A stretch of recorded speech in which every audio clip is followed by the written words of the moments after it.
Number 10. The Judas Cradle. Some punishments were designed to kill, others were designed to make power feel intimate, deliberate, and humiliating. The Judas Cradle belongs to that second category, which is part of what makes it so disturbing.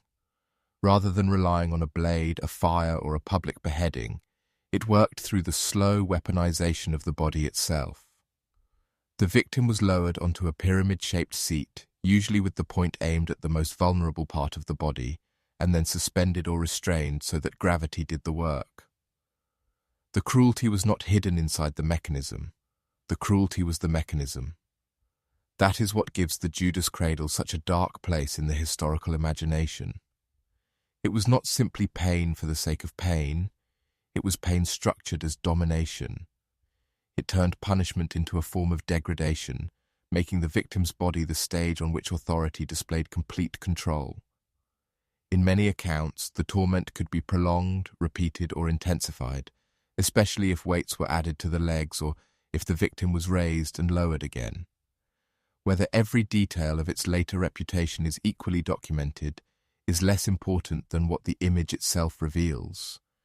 Even the idea of such a device tells us something about the world that produced or preserved it. This was not justice trying to end a life quickly. It was power trying to break dignity first.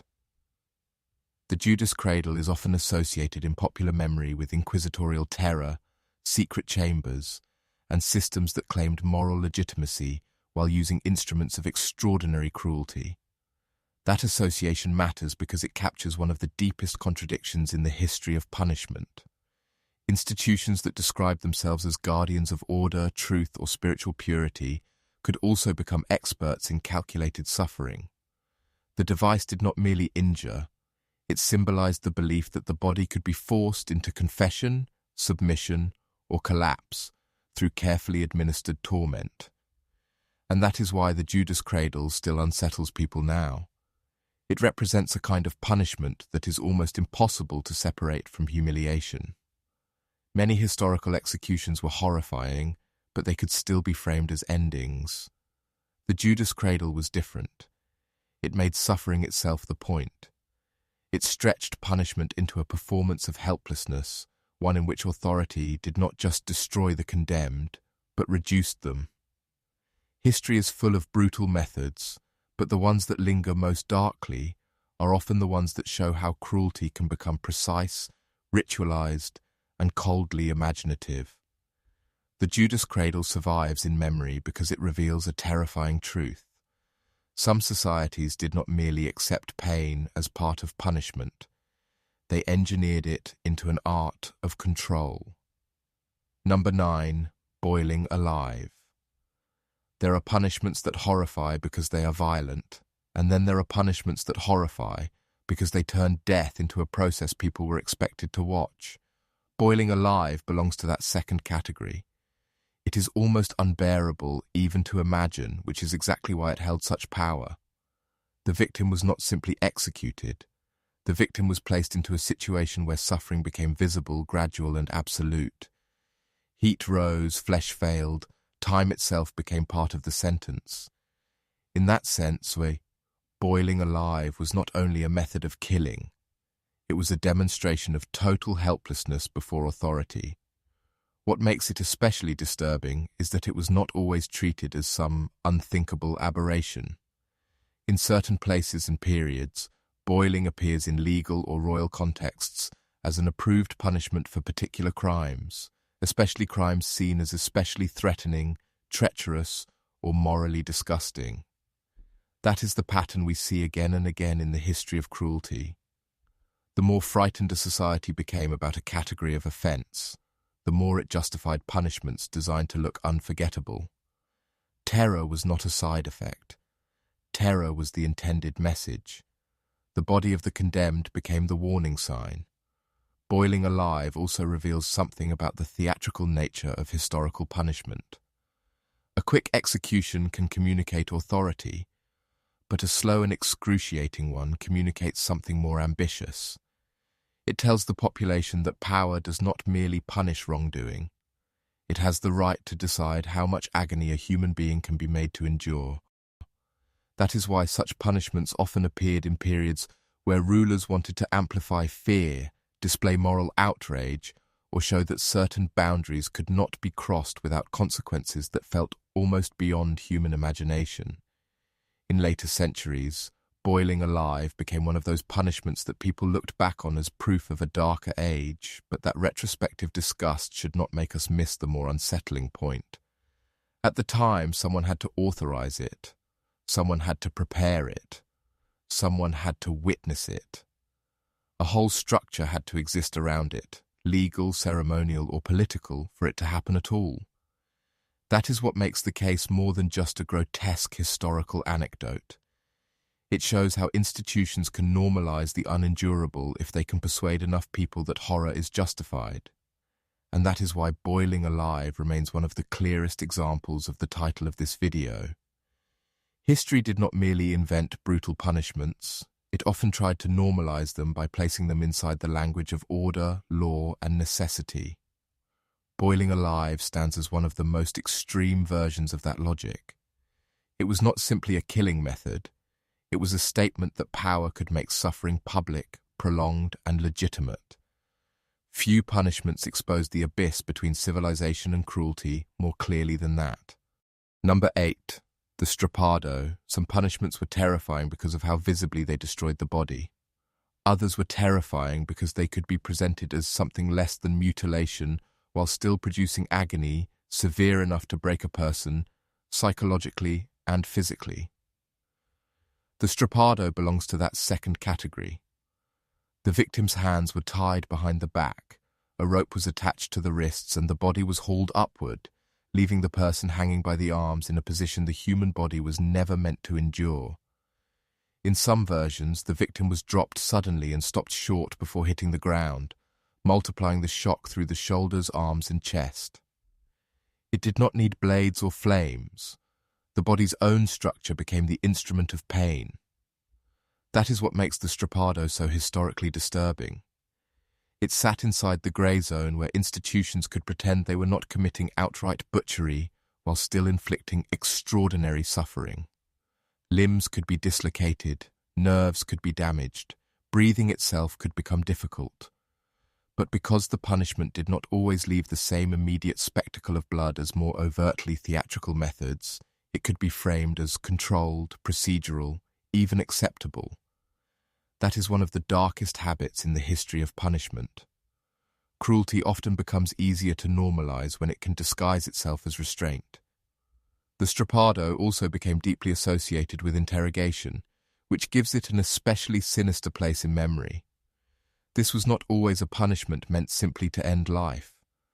Very often it was about forcing submission, extracting confession, or crushing resistance. That changes the moral atmosphere entirely. Execution says the state or authority has judged you. Torture says authority is still working on you, still shaping you, still deciding how much suffering it will take before your will collapses. The strappado turned pain into a conversation in which only one side had the right to speak. That association with confession matters because it exposes one of the oldest illusions of organized cruelty, the belief that truth can be pulled out of a human body through pain. Across different times and systems, authorities convinced themselves that torment could reveal what a person was hiding. But in reality, torture often reveals something else. It reveals how badly power wants obedience, and how willing it is to confuse brokenness with truth. Under suffering, a person may say anything. Yet for centuries, punishments like the strappado survived because institutions preferred the appearance of certainty over the reality of justice. And that is why the strappado lingers so darkly in historical imagination. It is not only a symbol of pain, it is a symbol of cold, bureaucratic pain, pain calibrated, repeated, and justified by systems that wanted to see themselves as rational. The device did not need spectacle in the same way as a pyre or scaffold. Its horror was more clinical. It reduced the human body to leverage, joints to weak points, endurance to a test of authority. History tried to normalize punishments like this by presenting them as tools, but the strappado makes the truth impossible to ignore. Sometimes the most chilling forms of cruelty are the ones that look almost orderly. Number 7. Keel hauling. There are few punishments that capture the brutality of maritime life more vividly than keel hauling. It was a sentence shaped by the world of ships, discipline, salt water, and the terrifying fact that once someone was under naval authority, punishment could be carried out in an environment already hostile to life. In its most infamous form, the condemned person was dragged beneath a ship from one side to the other, scraped along the hull, battered by the current, starved of air, and exposed to drowning, laceration, and shock all at once. Even where the exact practice varied across time and fleet, the image that survives is one of astonishing cruelty. The sea itself became part of the punishment. That is what gives keel hauling its enduring force. It was not merely pain delivered by a state or officer, it was pain delivered through an entire environment. The ship, the water, the rope, the barnacled hull, and the watching crew all became parts of the mechanism. In a world where ships were floating hierarchies and discipline meant survival, punishments had a special intensity. Order had to be maintained far from land, far from ordinary civilian life, in places where command could become nearly absolute. Keel hauling reflects that atmosphere perfectly. It was punishment as domination in its most stripped-down form. One body, one crew, one closed world, and no escape. Like many of the harshest historical punishments, keel hauling also functioned as theatre. Naval authority was not only trying to harm the condemned, it was trying to instruct everyone else. The spectacle mattered. Every sailor who watched would understand that the ship did not merely carry them across the sea, it enclosed them within a system where obedience could be enforced through terror. That is one reason punishments like this became so powerful in memory. They turned discipline into something unforgettable. Fear was not incidental to order. Fear was one of its foundations. What makes keel hauling especially revealing is the way it exposes the logic of institutional cruelty. Harsh conditions were often used to justify harsh punishments. Life at sea was dangerous, therefore discipline had to be severe. But that reasoning could slide very quickly into something darker. Once survival becomes the excuse for almost unlimited coercion, authority begins to treat human suffering as necessary maintenance. The condemned person stops being seen as a crew member, or even as a person, and becomes a lesson. Keel hauling shows how easily a working system can normalize monstrous acts when it persuades itself that efficiency and fear are inseparable, and that is why it remains one of the most haunting punishments in maritime history. It combines so many elements of historical terror at once: public humiliation, environmental violence, slow suffering, and the transformation of punishment into ritual warning. The victim was not simply being disciplined, the victim was being used to remind everyone else what power looked like aboard a ship. History often romanticizes the age of sail with adventure, discovery, and naval glory, but punishments like keel hauling reveal the darker truth beneath that image. Behind the flags, the cannons, and the great voyages was a world where cruelty could be made to look like order, and where the sea carried not only empires, but fear. Number 6. Impalement. Some punishments horrify because they are sudden. Others horrify because they are designed to stretch suffering into something almost beyond comprehension. Impalement belongs to that second category, which is why it has survived in memory as one of the most feared punishments in history. In its most infamous form, the victim was forced onto a sharpened stake, and death could come slowly as the body was pierced, suspended, and left exposed. It was not only agony, it was display. The condemned person became a spectacle of power, a human body transformed into a warning that others were meant to see from a distance and remember for the rest of their lives. That public dimension is one of the darkest things about impalement. This was not merely a method of execution hidden behind walls. It often functioned as a visual language of authority. Rows of impaled bodies could mark territory, punish rebellion, intimidate enemies, or announce that mercy had limits. The punishment was therefore aimed at more than the person dying on the stake. It was aimed at entire populations. It told communities that power did not simply defeat resistance. It could make resistance look grotesque, helpless, and unforgettable. Few punishments reveal so clearly how violence can be turned into political theatre. Impalement also exposes how cruelty becomes normalized when rulers persuade themselves that fear is efficient. In times of invasion, unrest, or contested rule, authorities often sought punishments that would multiply obedience through shock alone. The logic was brutally simple. If people see enough horror, they will submit. Once that belief takes hold, punishments cease to be about proportion or justice.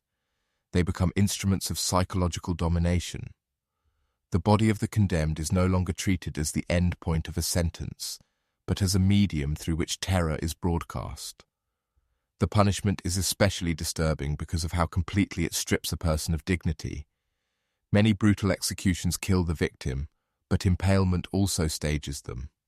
The condemned could be left visible for hours, days, or longer, depending on conditions and custom. Exposure became part of the sentence.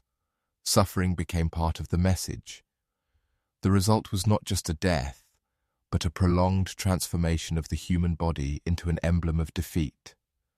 That fusion of execution and humiliation is part of what makes impalement feel so unusually dark, even among other historical cruelties. And that is why impalement still looms so large in historical imagination. It represents punishment pushed to the edge where death, fear, symbolism, and spectacle all merge.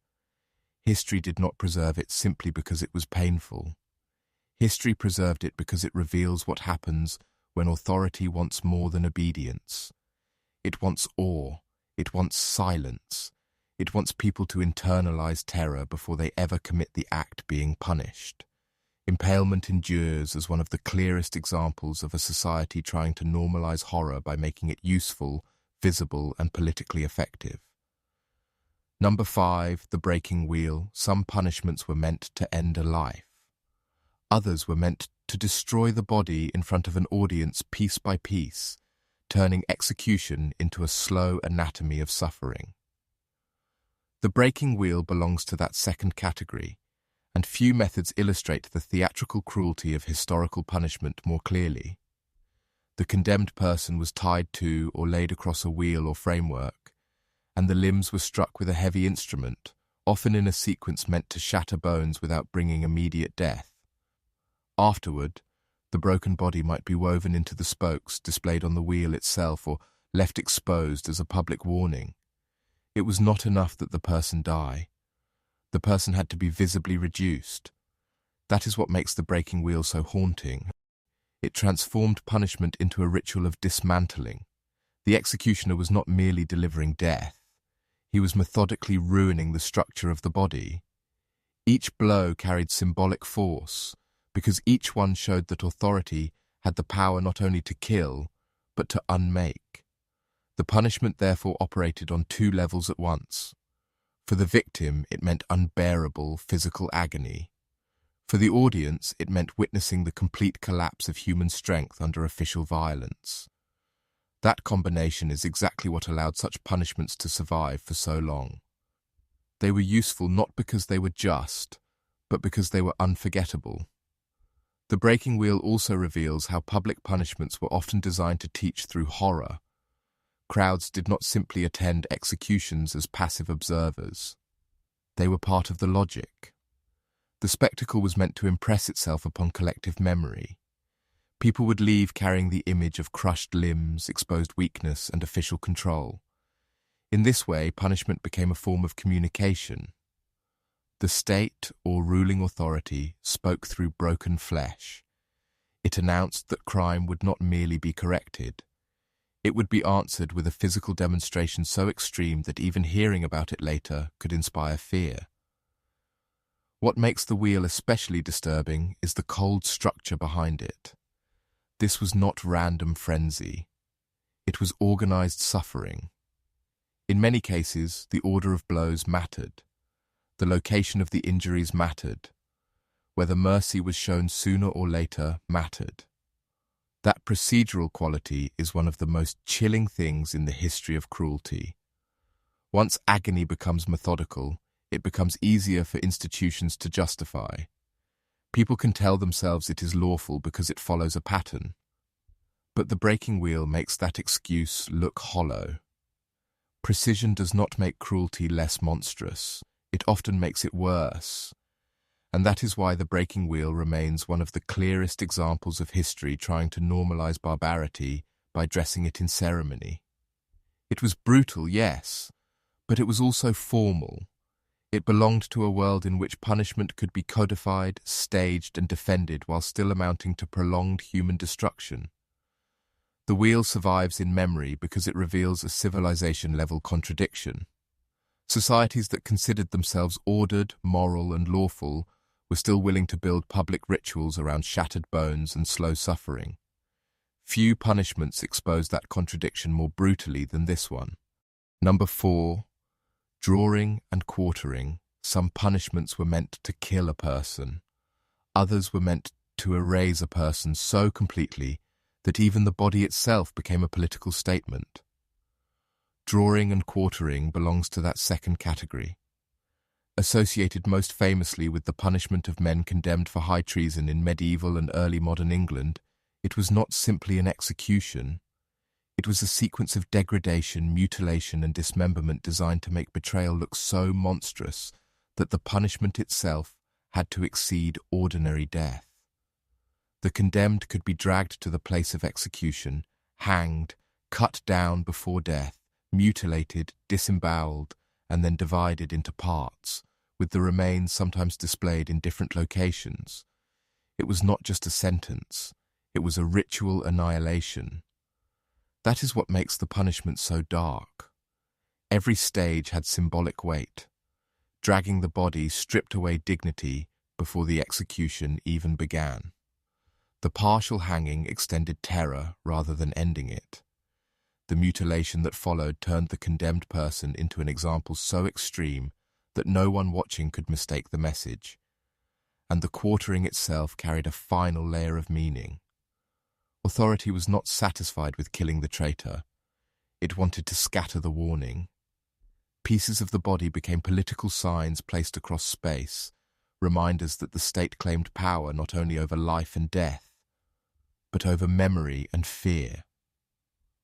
Drawing and quartering reveals something essential about how governments have historically treated crimes against power. When rulers or states feel directly threatened, punishments often become unusually theatrical, almost excessive beyond practical reason. That is because such punishments are aimed at more than the guilty individual. They are directed at every witness, every possible imitator, every ambitious rival, and every restless mind in the crowd. The state wants rebellion to feel not merely dangerous, but unthinkable. It wants treason to carry an image so terrible that people discipline themselves before ever speaking or acting against power. In that sense, drawing and quartering was psychological warfare as much as execution.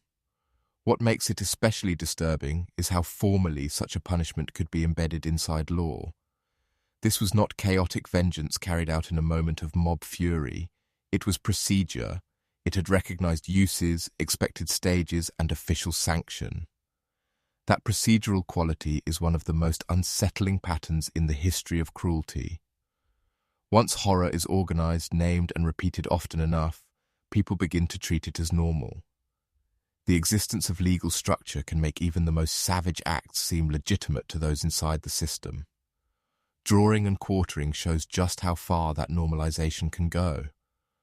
A punishment so extreme that it now feels almost unreal was once defended as part of lawful order, and that is why it lingers so powerfully in historical memory. Few punishments expose the relationship between spectacle and state power more clearly. It was not enough for the condemned to die. The death had to be prolonged, witnessed, and broken into symbols that could travel far beyond the execution site. Drawing and quartering survives as one of history's most terrifying reminders that cruelty becomes most dangerous when it stops looking like chaos and starts looking official. In that moment, violence is no longer merely an act. It becomes a language of government. Number 3, Lingqi. Some punishments are remembered because they were brutal. Lingqi is remembered because it seems to collapse punishment, symbolism, and horror into a single image that has haunted the modern imagination for generations. Often translated in the West as death by 1,000 cuts, Lingqi was used in imperial China for certain grave offences, especially crimes understood as morally or politically severe. The details varied across time and case, and many later retellings exaggerated or sensationalized aspects of it. But the central idea that survives is unmistakable. This was a form of execution associated with gradual mutilation, public display, and the destruction of bodily integrity before death. It was not merely an ending, it was a dismantling. That idea of dismantling matters because Lingqi operated in a cultural and symbolic space larger than pain alone. In many societies, execution ends a life but leaves the body as the final human form. Lingqi attacked even that last boundary. It made the body itself part of the sentence, and in doing so, it communicated something deeper about disgrace, severity, and the perceived enormity of the crime. This is one of the reasons the punishment became so feared. It was not only the suffering that horrified people, it was the suggestion that a person could be denied wholeness even in death, that punishment could reach beyond life into the social and moral meaning of the body. Like many of the darkest punishments in history, Lingqi also became powerful as an image because it was public. A private execution kills the condemned. A public execution teaches the crowd. In the case of Lingqi, the visibility amplified the punishment's meaning. Witnesses were not only seeing death, they were seeing authority make an example so severe that it appeared almost impossible to forget. That spectacle mattered in systems where law, morality, and political order were closely intertwined. The body of the condemned became a warning written in flesh, intended to reinforce the idea that certain crimes shattered the social order so completely that only extraordinary punishment could answer them. What makes Lingqi especially unsettling today is the gap between modern moral instinct and historical normalization. To the modern eye, the punishment feels almost beyond belief, the kind of cruelty that should never have been able to exist inside an organized legal system. But that reaction is exactly why the case matters. Lingqi reminds us that societies do not need to abandon law in order to become brutal. Sometimes they intensify brutality through law, by persuading themselves that certain offences require punishments so severe that ordinary mercy begins to look like weakness. Once that logic takes hold, horror becomes defendable. And that is why Lingqi endures as one of the darkest examples in the history of punishment. It was not simply remembered because it was painful. It was remembered because it shows how punishment can become morally charged, culturally justified, and publicly staged all at once. It represents a world in which authority claimed the right not only to take life, but to shape the meaning of death itself. Few punishments reveal more clearly how deeply cruelty can be woven into systems that believe they are protecting order. Lingqi survives in memory because it forces us to confront one of history's ugliest truths. When a society decides that some people deserve not just death but disassembly, brutality has already been normalized at a terrifying level. Number 2. The Brazen Bull. Some punishments were meant to terrify through pain, others were meant to terrify through imagination. The Brazen Bull belongs to that second category, which is part of why it has remained so infamous for so long. According to the traditional account, the victim was locked inside a hollow metal bull and a fire was lit beneath it until the bronze heated around the body like an oven. In later tellings, the device was said to be engineered so that the victim's screams emerged through the structure sounding almost like the bellowing of the animal itself. Whether every detail of the most dramatic version can be verified with equal certainty is not really the main reason the story endures. The real power of the Brazen Bull lies in what it represents. Cruelty refined into an object, punishment designed as both machine and symbol. That symbolic quality makes it one of the most disturbing punishments in historical memory.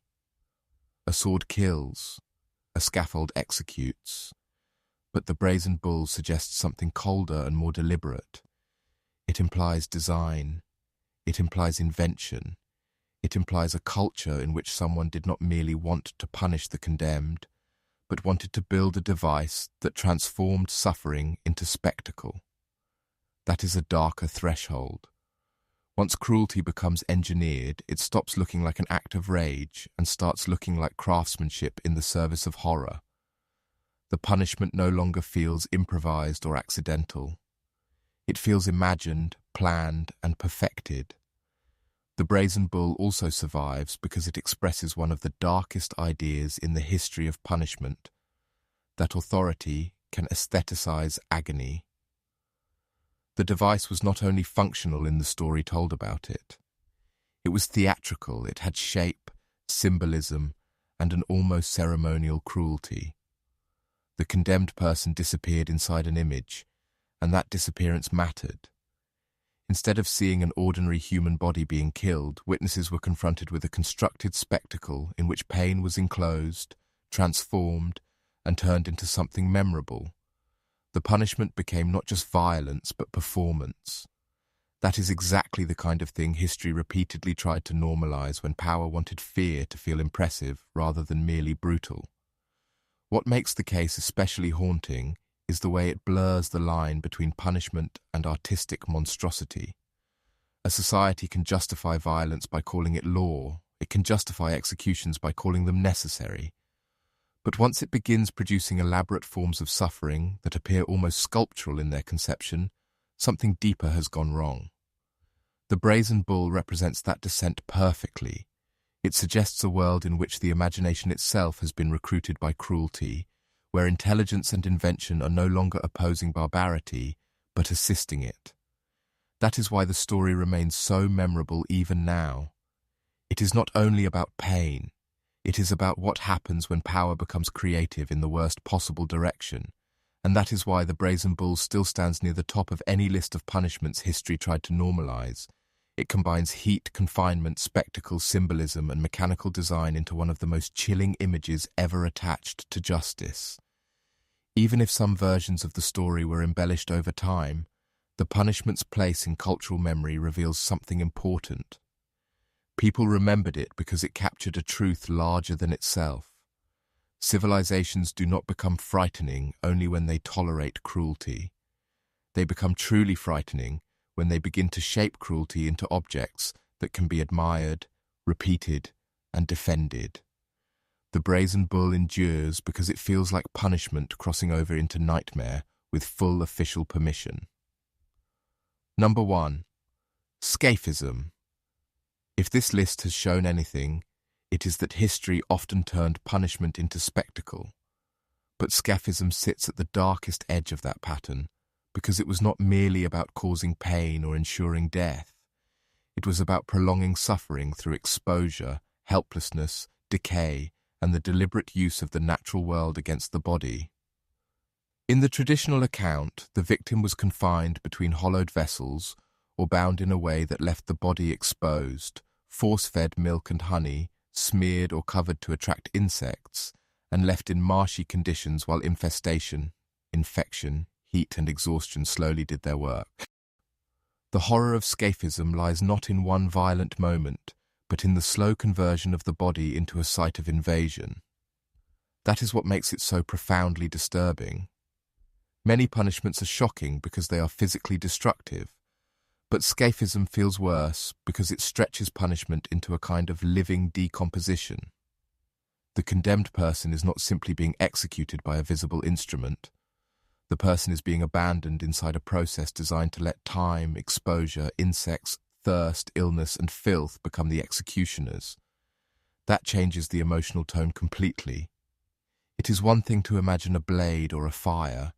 It is another to imagine a punishment built around helpless duration, where every hour deepens the collapse, and there is no dignity, no speed, and almost no boundary between suffering and rotting alive. Scaphism also reveals one of the ugliest truths about normalized cruelty. The most terrifying punishments are often the ones that make suffering feel natural. By placing the victim inside an environment where insects, heat, and bodily breakdown become part of the sentence, authority can distance itself from the violence even while orchestrating it completely. That distancing matters. It allows a society to pretend that the punishment is merely unfolding rather than being actively inflicted, as though nature itself were assisting justice. But nature is not the one making the moral decision. Power is. Scaphism exposes how easily institutions can disguise deliberate cruelty by embedding it inside processes that seem almost organic. The punishment lingers in memory for another reason as well. It annihilates the ordinary boundaries people rely on to preserve meaning in death. There is no clean endpoint, no solemnity, no final strike, no sense that the condemned remains recognizably human in the eyes of those inflicting the sentence. Instead, the body becomes a field of humiliation and biological collapse. This is why Scaphism often feels like the most disturbing case in lists like this one. It is not only brutal, it is degrading in a way that seems designed to erase the victim's humanity long before death arrives. The goal is not merely to kill, the goal is to trap a person inside the most helpless form of visible decline imaginable. And that is why Scaphism takes the #1 spot. Whether encountered through ancient accounts, later retellings, or modern summaries of historical cruelty, it stands as one of the clearest examples of punishment pushed beyond execution into something almost cosmically bleak. It shows what happens when a society no longer sees pain as enough and begins searching for methods that turn suffering into a prolonged environment rather than a single act. History did not merely record punishments like this. At times, it tolerated them, justified them, and placed them inside the logic of power. Scaphism remains unforgettable because it exposes the endpoint of that logic. When cruelty is normalized deeply enough, punishment stops being about justice altogether. It becomes an experiment in how completely a human being can be abandoned to horror.